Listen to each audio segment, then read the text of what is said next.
بسم الله الرحمن الرحیم. سپاس و ستایش بۆ خوای پەروەردگار، درود و سەڵاواتی شایستە بۆ سەرگیانی پاکی پێغەمبەری نازدار صلی الله عليه وسلم. خۆشەویستان و بینەران لە هەر شوێنێگەن سڵاوی خواتان لەبێت. داواکارم لە خوای پەروەردگار تاعەت و ڕۆژ و عیبادەتی هەموو لایەکمان قبوڵ بفەرمێت.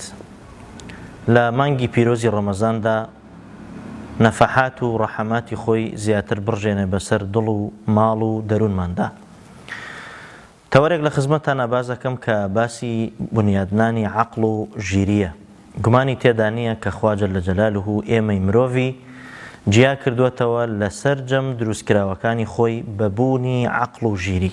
بەڵام ئەم عەقڵ و ژیریەش پێویستی بە پەرەپێدان هەیە، پێویستی بە بنیادنانێکی وا هەیە کەوا پارێزراو بێ، سەنگین بێ، قورس بێ، بەرهەمدار بێ لە ژیانی ڕۆژانەماندا. زانا و فەیلسوفەکان عەقڵ و ژیریان شوبهاندووە بە گەدەی مرۆڤ، بە مەعیدەی مرۆڤ، کە دەڵێن هەردووکیان کاریگەری ڕاستەوخۆیان لەسەر گەشەسەندنی جەستەی مرۆڤ هەیە. گەدە بە پێوەرەکانی خۆی، عەقڵیش بە پێوەرەکانی خۆی. وەلە ناو عەرەبا مەقولەیەک هەیە کە ئەڵێت العەقل السەلیم فی الجسم السەلیم، واتە عەقڵ و ژیری لە ناو جەستەیەکی سەلامەتدا گەشە ئەکا. هەر بۆیە گرنگە مرۆڤی بڕوادار لە مانگی پیرۆزی ڕەمەزاندا چۆن گەدە و هەروەها جەستەی حرامەکە لە هەندێک شت کە خوا بۆی حەڵال کردووە کە بریتیە لە ڕۆژوگرتنی مانگی ڕەمەزان، واش پێویستە عەقڵی پارێزراوکە و بنیادی بنێ تاوەکو عەقڵێکی گەشەسەند و عەقڵێکی دووربینانە لە ژیانی ڕۆژانەیدا بەدی بکرێ. ئەدمن سپێندس یەکێکە لە نووسەرەکانی وڵاتانی ڕۆژئاوا دەربارە بە عەقڵ ئەڵێ العەقل هو الذي يجعلك مريضا أو سليما. عەقڵەوات لێ ئەکا کەوا تۆ کەسێک بی، ئایا جەستەت ساغ و سەلامەت بێ یاخود کەسێکی نەخۆش بی، غەنیەن ئەو فەقیڕا. واتە هەر عەقڵ و ژیریە پەرە بە ژیانی تۆ ئەدا.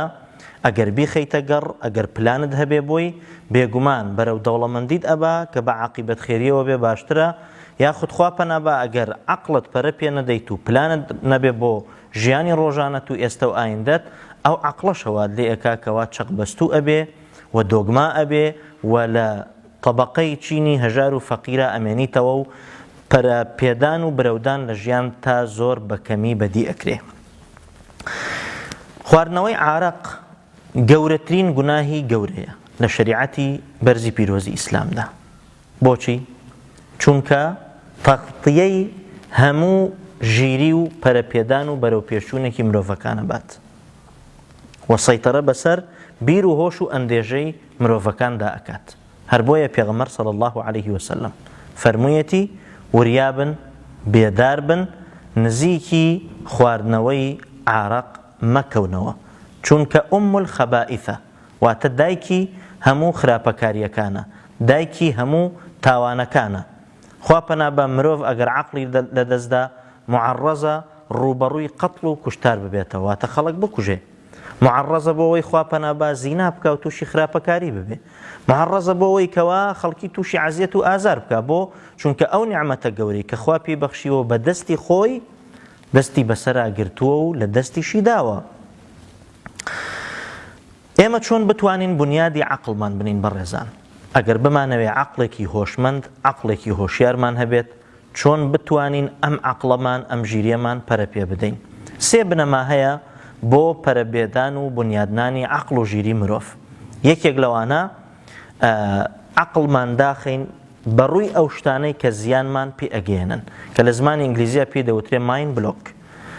ئەگەرەتەوێ ئەو شتانەی لە دەوروبەرتدان زیان بە عەقڵ و ژیریت نەگەێنن، بێگومانە بێ وریابی لێیان، بیان ناسی، بێداربی و تعریفەیەکیشان بکەی، پێناسەیەکیان بکەی بۆ ژیری خۆت کە ئەی ژیری، ئەی عەقڵ، ئەمە هێڵی سوورە نابێبی بەزێنی. هەر بۆیە لە قورئانی بەرز و پیرۆزدا کاتێکە باسی صیفاتی ئیمانداران کراوە لە سوورەتی پیرۆزی المؤمنون، خوا جەل جەلالوه کە ئەفەرمێ قەد ئەفلەح المؤمنون، بەڕاستی سەرفراز و سەرکەوتون ئەو ئیماندارانە کامانە الذين هم في صلاتهم خاشعون، ئەوانەی کە لە نوێژەکانیانە ملکەچی بەدی ئەکرێ بۆ پەروەردگاریان. ئەمە خاڵی یەکەم کە سەرکەوتو سەرفرازبی. خاڵی دووەم ئەفەرمێ والذین هم عن اللغو معرضون، واتە ئەوانەی کە بەڕاستی لە لەغ و لە شتی نابەجێ بە دوورن، ژیریان بە دوور ئەگرن، تێکەڵی ئەو شتانەیان ناکەن. لەغ و چییە؟ ئەوەیە کە نەسوودێکی بۆ دنیا هەیە، نەخاوەنەکەشی لە دوا ڕۆژدا ڕزگارەکە لە سزا و تۆڵەیەک کە بۆ ئەو کەسانە ئامادەکراوە. هەر بۆیە الإعراض عن اللغو ئەوە عیبارەتە قورئانیەکەیە. عیبارەتی ئەمڕۆژ کە بە زمانی ئینگلیزی وتمان ماین بلۆک ئەبێ بەڕاستی ئەو شتانەی کە زیان بە عەقڵمان ئەگەێنن عەقڵمان ڕوبەڕوویان نەکەینەوە و دایخین دەربارە بەو شتانە ئەگەر بمانەوێ عەقڵمان بنیاد بنین. دوو، وتراوە دەوروبەرت خاوێن کەرەوە. لە چی خاوێنی کەمەوە؟ لەو کەسانەی کە مەشئومن، کە ڕەشبینن. ئەگەر من بمەوێ عەقڵم پەرە پێ بدەم، عەقڵم لە جێگەی خۆیان نەبێت، واتە بەرەو پێشەوەی بەرم، دەرک بە شتەکان بکەم، دووربینانە وردبینانە بیرکەمەوە.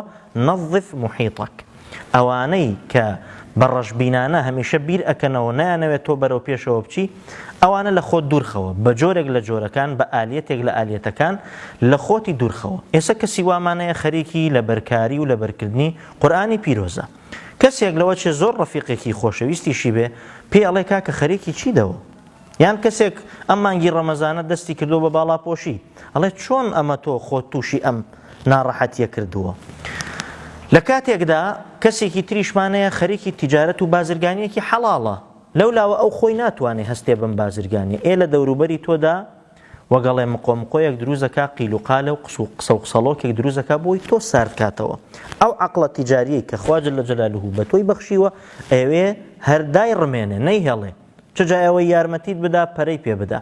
بۆیە ئەم جۆرە کەسانە پێویستە پاککەینەوە، لە دەوروبەری خۆمانە نەیان هێڵینەوە بە جۆرێک لە جۆرەکان، تاوەکو عەقڵمان زیاتر بەرەو پێشەوە بچێ و باشتر بیر بکەینەوە لە ئێستا و لە ئایندەی خۆمان و ماڵ و مناڵ و کۆمەڵگەمان. زانایەکەیە بە ناوی تۆن کالز. تۆن کالز نەڤەریە و بیردۆزێکی هەیە، ئەڵێ عەقڵ سێ جۆرە. عەقڵی یەکەم عەقڵی گەورەیە. ئەگەر لە عەقڵی گەورەوە دەست پێ نەکەین بۆ ئەوەی تەسەلسولەکە تێک نەچێ، عەقڵی بچووک. پێناسی عەقڵی بچووکی چۆن کردووە؟ ئەڵێ عەقڵی بچووک ئەوەیەکەوە بەردەوام قسە لەسەر کەسانی ترەکە، هیچ ئیشێکی نییە، لە بریەوەی خۆی بەرەو پێشەوە بەرێ، غەیبەتی خەڵکیەکە، قسەیان لەسەرەکە، زۆر جار خوا پەنا بە ئاگاشی لە خۆی نەبێت تۆمەتیان بۆ دروستەکە. ئەمە پێوترێ العەقل الصەغیر، واتە عەقڵێکی بچووک، ژیریەکی بچووک کە لە محیطێکی بچووکە چەق بەستوو بووە، بەس ئیشی بریتیە لە مراقبەی خەڵکی و قسەکردن لەسەریان. العەقل المتوسط کامەیە؟ عەقڵی مامناوەندی ئەوەیە کەوا یەشتەغیل ئەو یەنشەغیل بالمەظاهر، هەمیشە حەزی لە شتی ڕووکەشیە. ئێستا مۆبیلیاتی ناوماڵ، ئەو سەردەمانەی کە پارە وەگەڵێن ئەڕژاو زۆر بوو، یعنی بەداخەوە ئێڵێن کۆمەڵگەی ئێمە مدمن بوو بەوەی کە زۆر ماڵ هەبوو، وەرزانە قەنەفەی ماڵەکەی ئەگۆڕی، پەردەکەی ئەگۆڕی، فەرشی ناو ماڵەکەی ئەگۆڕی، وەرزانە کە کاتی وا بووە ئێمە کە لە خزمەتی دایک و باوک و پیرانمانە کە گەورە بووین و لە ماڵێکا ژیاوین، فەرشێک ساڵانە ئەگەر گۆڕابێ. ئەم عەقڵە متەوەسیتە هەمیشە بیر لە شتە مەظاهری و شتە ڕووکەشەکان ئەکاتەوە. ئەمە دوو. عەقڵی سێهەم کە پێوترێ العەقل الکەبیر، عەقڵی گەورە، ئەوەیە کە بەڕاستی الذي يتكلم عن المبادئ والأهداف. أو عقلية أو جيرية كقسل لسر بنچینەکان و بنەماکانی ژیانی خۆی ئەکا و ئامانجەکانیشی ڕووناک و دیاری کراوە. ئەمە پێوترێ عەقڵێکی گەورە. مرۆڤ بێهودە نەهاتوەتە دنیاوە، ئەم ئاسمانانە بێهودە دروست نەکراون، سەرزەوی بێهودە ئاوەدان نەکراوەتەوە.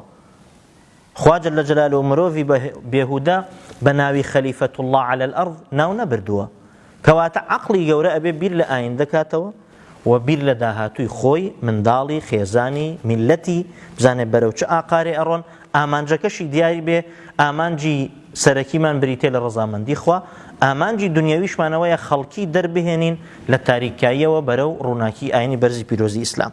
سێهەم شت کە بمانەوێ عەقڵمان بنیاد بنین و گەشەی پێ بدەین، بریتیە لەوەی کەوا هاوڕێیەتی کەسانی باشکەین.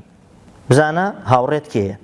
خۆشەویستمان عليه الصلاة والسلام فەرمێ المرء على دين خليله فلينظر أحدكم من يخالل، واتە مرۆڤ لەسەر دینی هاوڕێکەیەتی سیرکە ورد بەرەوە بزانە هاوڵی کێ ئەەکەی لە فەیسبووکە هاوڵی کێی لە ماڵەوە دەوروبەرت کێ هاوڵت لە قوتابخانە لە کۆلێژ لە کۆمپانیا لە هەر شوێنێکە کە ژیان ئەگوزارێنی بزانە ئەو هاوڵی لەگەڵتایە کێیە دەربارە بە دینی بە خوڕەوشتی بە دابوونەریتی جوانی بیرکەرەوە جاویری العقەلا ئەوانەی کە خاوەن ژیرین بەڕاستی ئەبێ هاوڵیان لەگەڵا ئەنجام بدەیت تا ببنە پێوەرێک و ببنە هاندەرێک بۆەوەی تۆ لە چەقبەستویی دەربهێنن و بەرەو گەشە سندن و گەشاوەیی و بەڕاستی ببیتە کەسێک ضع بەسمەتەک واتە جێبەنجەی خۆت لە دوای مردنت بەجێ بهێڵی. ئێمە خوا جەلە جەلالوهو لای لێکردینەتەوە و ڕەحمی پێکردوین عەقڵ و ژیریشی لە شوێنێکە داناوە لە سەروی هەموو ئەندامەکانی جەستەمانەوەیە کە بریتیە لە مێشک کە بریتیە لە مێشک.